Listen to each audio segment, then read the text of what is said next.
Today I want to talk about the first 3 months after round 1 of Lemtrada for me.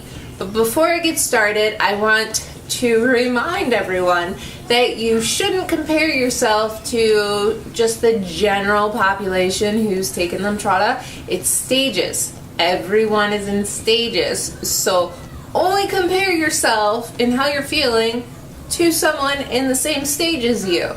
Some people will say, don't compare yourself at all. You shouldn't compare yourself to other people because we're all special snowflakes. But let's be real. We all want to compare to see if we're not actually crazy. If what's going on is actually something that goes on across the board.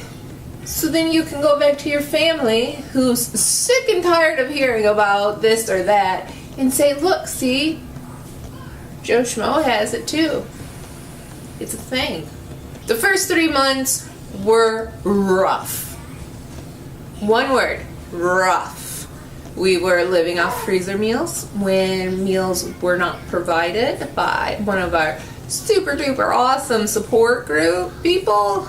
Was it carrot supposed to go in that at all? No. Oh, celery.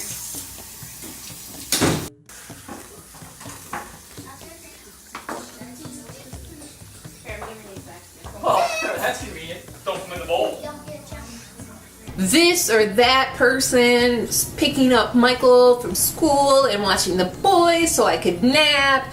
Michael's pickup list is a mile long because I had to put like everybody on the list so they could get them from school, and there was always someone here so I could just nap, so I could just sleep. And when I wasn't sleeping, I was still in my bed, posted up with my tray table and my pillow and TV, just to keep me awake so I could drink some water and pee and eat something before I fell back asleep.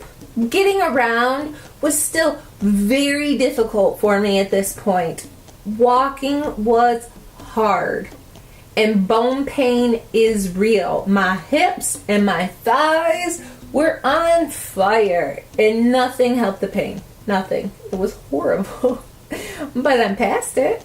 But I always made an effort to make my lunch. I would come downstairs and put together a lunch in my little insulated lunchbox, and I would take it upstairs so that I felt like less of a burden on the person who was here helping that day. I mean, they were watching my kids, cleaning my house, cooking my dinner, and I just wanted one less thing that they had to do.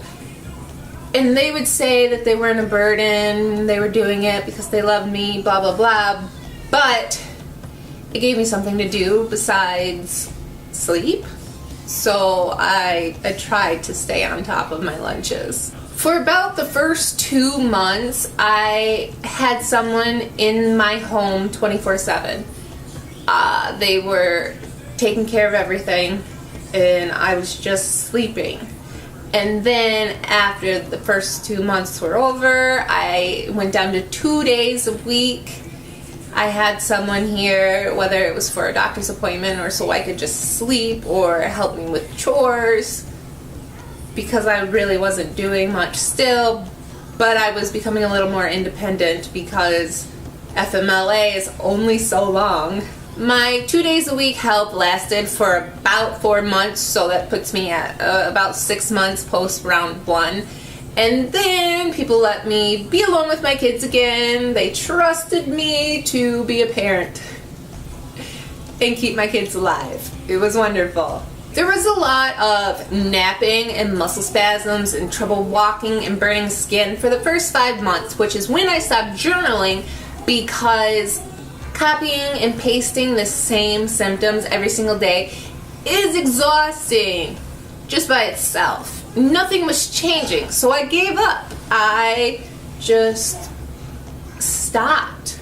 And for my fellow Lemmies who are curious about what my numbers were at 3 months post round 1, I had, my thyroid was at 0.35 because mine just goes up and down and up and down. My CD4 percentage was 7. My absolute CD4s were 21. My absolute lymphocytes were 277. And my lymphocytes were at 7%. That's kind of the summary of the first 3 months after round 1 for me. I was tired. I was in a lot of pain. I was still trying to learn how to walk. Physical therapy twice a week. I took a lot of naps, man. Lots and lots of naps. Lots of cartoons for the kids when I was with them by myself. It's an uphill struggle, but here I am, almost getting ready for round 2.